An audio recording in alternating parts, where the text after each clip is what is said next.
Paul Harrell, weekdays from 4 to 6. Learn more at paulharrell.com. Hey, joining us now, welcome back to the program, Senator Bryan King is with us. Bryan, welcome back. Hey, good to be on, Paul. So glad. Hey, congratulations, too, by the way. Oh, well, thank you very much. Yes, new father.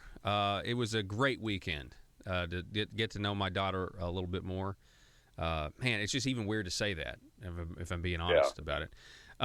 So, Senator King, I wanted to have you back on because, number one, we had the tragedy in Little Rock, the nightclub shooting. You're familiar with that, right?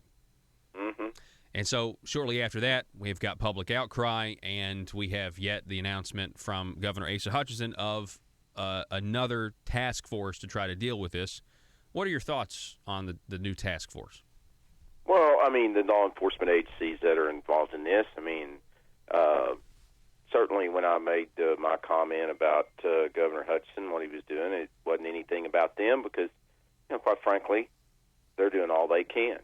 And, is there always some way that they can work together or not? I would suspect that they were already working together. But this is just another Asa Hutchinson tactic.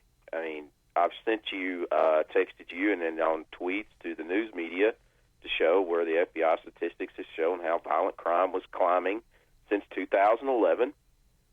And in 15, we warned the governor about spending. And as you just talked about, if you just keep increasing Medicaid, it's going to crowd out where we can't fund other things to take care of other problems.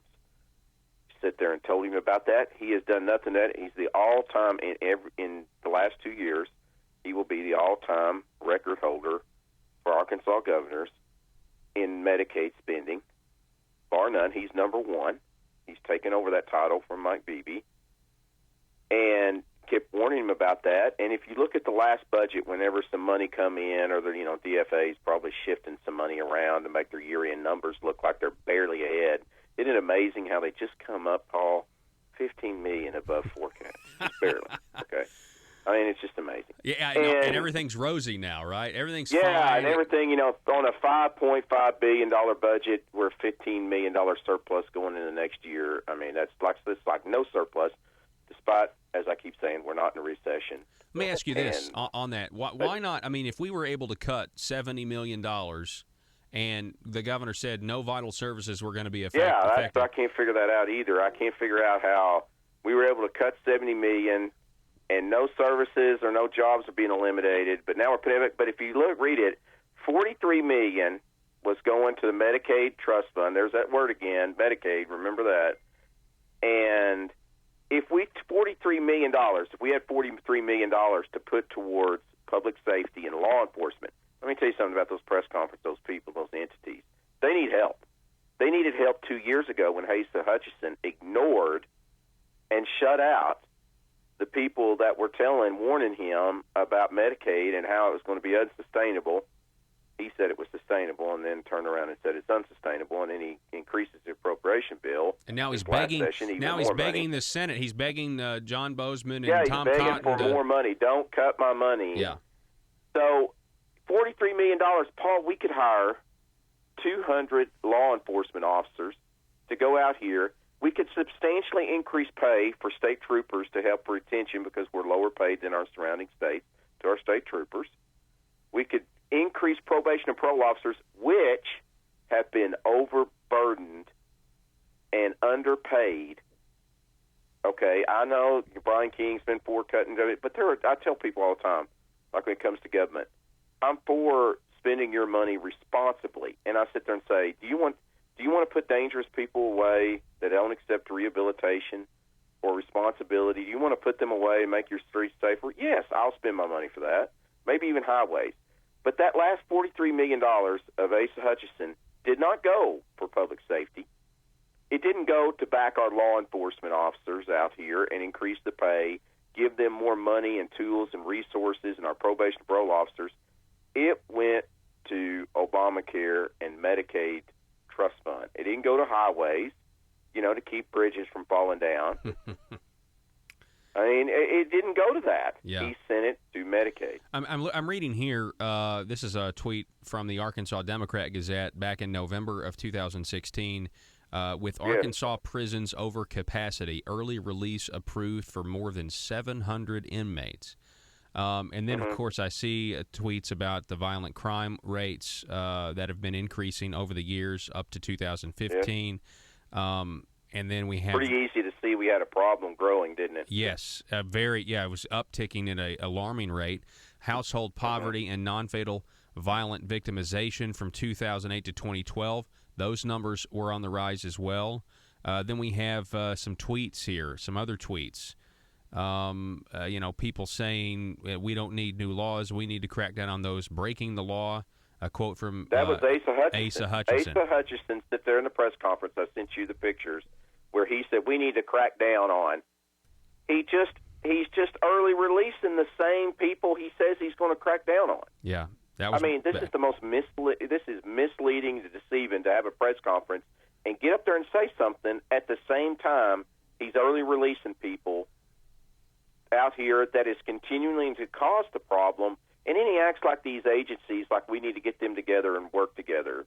I mean, I felt bad for those entities in that they're doing all they can. I mean, yeah, I'm sure as anything, there's probably some things they could do to work better, but they need more resources. They don't, that's what we need to commit to. And, he sits there and says he's so flip-flopping and deceiving that he sits there and on one hand sits there and says we need to crack down on the bad people doing things. Well, then I'm just going to early release them. Yeah, tell me about your bill from last session though that would have required people to serve 80% of their sentence for multiple offenders. Yeah, on 4 time to your corrections, which if you're going to 4 time to corrections, you have not accepted responsibility or rehabilitation, and you've had multiple opportunities to do that, then you would serve 80% of your sentence. And the governor came out and fought me on it. You had, of course, J.R. Davis, and they pull out the Bernie Sanders card, the Nancy Pelosi card. Oh my God, you're going to close school down. You're going to do this or that. We don't have the money. J.R. Davis, in his last thing on once again, says Bryan King claims to be a good steward of the taxpayer dollar, which I'm still figuring out how all-time record spending Medicaid spender Asa Hutchinson how are they going to criticize you? Dollars. Yeah, but he says it just wasn't doable. No, JR, it was doable, but you have to prioritize public safety and our law enforcement people and our overburdened, overworked probation parole people over Obamacare and over Medicaid. This governor hasn't done it. And like I said, it's so frustrating to sit there and see these quotes out there in the media that you would think he's out there doing this and stuff like that. And he's not. He has contributed to the problem. And in 2015, State Senator Jeremy Hutchinson put up a bill. I think I was the only one in the Senate not to vote for it because I knew it wasn't going to do anything. It was an act to increase public safety or something like that, Paul. I mean, it was so and to reduce prison overcrowding. It was another study. And what has it done? Let me read you the tack. It's Senator Jeremy Hutchinson. An act to be known as the Criminal Justice, here we go with that big word again. I love that they love this word, Reform Act of 2015, to implement measures designed to enhance public safety and reduce prison population. That's to declare emergency and other purposes, which is about in every title. That's what their big thing was in 2015, and it didn't do anything, nothing at all. And once again, you look at the votes: 33 in the Senate. I'm not voting. Glad I didn't vote for it. It seems like the title. There's a lot of legislators that kind of do get fooled by the title of bills. Do you think that's true? Oh, if you see reform anymore in a bill, you better vote against it because it's going to it's the line. The statistics point to the fact that it isn't the Justice Reform Act of 2015 didn't, and to implement measures designed to enhance public safety, didn't do that. and reduce prison population. No, it didn't reduce prison population. The only way it reduces prison population is they're letting bad people back out on the street. Yeah. That overburden and complicate and make our law enforcement people have more to deal with as long as our probation parole officer people. So, I mean, you would say definitely that we have a crime problem here in Arkansas now. Yes. It's been one. It's kind of this thing that we're not going to deal with it until it's an issue. Now that it's made. Now it's an issue. Now that we have once potential. it hits the headlines and the TV screen, right? And Asa Hutchinson has to. The reaction the reaction is okay. Well, we'll just do another task force. It's like, do people go to bed at night easier because ASA's formed a task force on this? I mean, I think a lot of them maybe don't know the history of these task forces. I'm sick of governing by task force. You say, look, we just had a task force. It was called the Arkansas Legislature where this bill failed. It's pretty frustrating, and yet the only little bit of negative press that I see out there is from ArkansasMatters.com, where it's quoting you. State Senator calls new law enforcement task force delay and deceive tactic. But everybody else seems to just be quoting Governor Hutchinson back, saying, I'm going to do something about this crime problem, and yet you're saying, look, we've known this is an issue for a while. We knew it was an issue last session, and they just refused to address it because we don't have any money to spend on what I think most people would say are higher priorities than, say, welfare programs for people who are able to work adults. That's exactly right. And, once again, you don't see it in the media. It has to be me out there. And, once again, you'll get Bob Ballinger doesn't, if you just don't go down there and trumpet and sit there and be a get-along, go-along person and allow this to get better. I mean, folks, like I said, we go back to 2011 when I didn't vote for Governor Beebe's Public Protection Act. Okay, it just overburdened our probation and parole people out there so much, and it makes it harder on those people out there trying to do the right thing, those people that get up and go to work every day for state government in a difficult area that don't get paid what they should get paid. And they sit there and over these politicians down there sit there, and then when you have something like that happen, Asa Hutchinson gets up there, and you know what, folks, I sit here, Paul, and they listen in on my radio interviews, and I'll sit there and say, JR, Governor Hutchinson, whoever else, if I'm wrong on the facts, Paul, I sent those tweets out this morning. I was on the news on that, calling that out.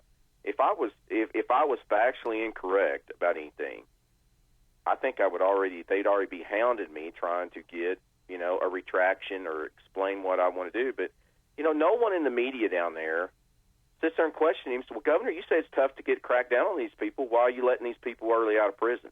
Because we don't have the money, right? I mean, wouldn't that be the answer? Money. He doesn't have the money. He has the money, Paul. He just prioritizes it on, guess what? Medicaid. Real quick, what's your take on before we go? What's going on in D.C. and what's the governor is out there with a press conference a couple of weeks ago, and he is essentially now saying, look, there's just no way we can afford. I don't cut my money. Yeah. So what's I'm hearing from some D.C. sources saying, look, whether it happens in this bill or it happens at some other point, I mean, there's just no way the federal government can sustain this level of Medicaid expansion spending. Are you hearing anything similar? That's what's going to happen. And if Republicans don't start trying to make real reforms, I've contacted our federal delegation. I'm like, if you guys do not make real reforms, you will be thrown out of office. They don't realize, they just sit there and talk and talk. If you don't make real reforms and start trying to do real things that are difficult to do, if you just do the Asa Hutchinson thing of saying, you know what, I don't care what I put on the national debt. I don't care. Asa Hutchinson doesn't care what debt and looting the next generation. All he wants is enough money to patch things together to get reelected on. That's all he does. And if Republicans don't do that, I got elected in 2006 when Republicans got thrown out of office. And I remember that, Paul. I remember knocking on people's doors, and they sit there and saying, Bryan, I'm not going to vote for Asa Hutchinson running for governor. I'm not going to vote for Republicans. These were good people, conservative people, the top backbone of people that go out and vote and make the Republican Party what it is, the base people. Said, I'm not going to vote. I'm begging you, just go vote for me. give me a chance, and I'll try and stay the line. And I have. And unfortunately, Asa Hutchinson, as we found out with Josh Miller, he's going to go out and try and get opponents against people that go out there and tell the truth about what he's doing. They want yes people and everything like that down there. That's what they want. They don't want people out there sitting there saying, no, Asa Hutchinson, you're lying to people when you say we need to put bad people away, because you're just exactly what the facts say in that one tweet. You're letting bad people out on the streets early that need to be serving longer sentences to make our communities safer, and more importantly, quit overburdening law enforcement officers and probation and parole people who are out there trying to do everything they can. Don't sit there with a press conference and say these people need to work together better and that's the direction we need to go. You know what? A real leader and a real person right there would have sit there and said, I've neglected and I haven't taken responsibility in taking care of the measures with the budget. And, but he'll probably get Red Hatcher or something like that on state tax dollar time to go out and try and find people to run against the people that try and tell the truth about what's going on. Senator Bryan King, last question. We're in the middle of July almost, and so the summer is going to be over soon, and that's when you're going to decide whether or not to seek re-election. But you're still sticking to that end of summer date, right? Yeah, I'm still sticking to that. There's no sense, and I tell people all the time, I'm not out. Despite what Bob Ballinger's hoping, I'm not out. I'm not in. It's just a realistic thing on family decisions, everything. I said by September 1st, I would make my decision on what I'm going to do. That gives plenty of time for. There's other people that have been called. Asa and the little minions down there are trying to get other people to run, and that's fine. And I've had several people call me and say, if you don't run, Bryan, I'm interested in running, and I appreciate that. But this is not my seat, and like I said, it's about competition of ideas and what you're doing, and like I said, Governor Hutchinson's more than welcome if he wants to sit there and try and go on the right path and quit misleading people. He's already been caught lying to people in my district. Okay, people up here in my district know the truth now about the appropriation bill and the DHS bill when he tried to mislead and deceive people when I said it was unsustainable. We need to make measures and cutbacks then to avoid the things that were happening. And he went out and said, if Bryan doesn't vote for this, and he called me out personally. He misled people. And, like I said, I've invited him. If he wants to come up to my district and we can have a one-on-one, I'll sit there and lay everything out, but he won't do it. I'm more than welcome if Asa Hutchinson wants to come to my district and talk about this crime issue and why we are here, what got us here, and what we need to do to go forward. I'm more than happy to do that, but he won't do it. Senator Bryan King, I appreciate your time, sir. Thanks so much for coming on. Hey, thanks, Paul. All righty, folks, we got to take a break. You're listening to the Paul Harrell program. The Liberty Machine rolls on. Back in a moment.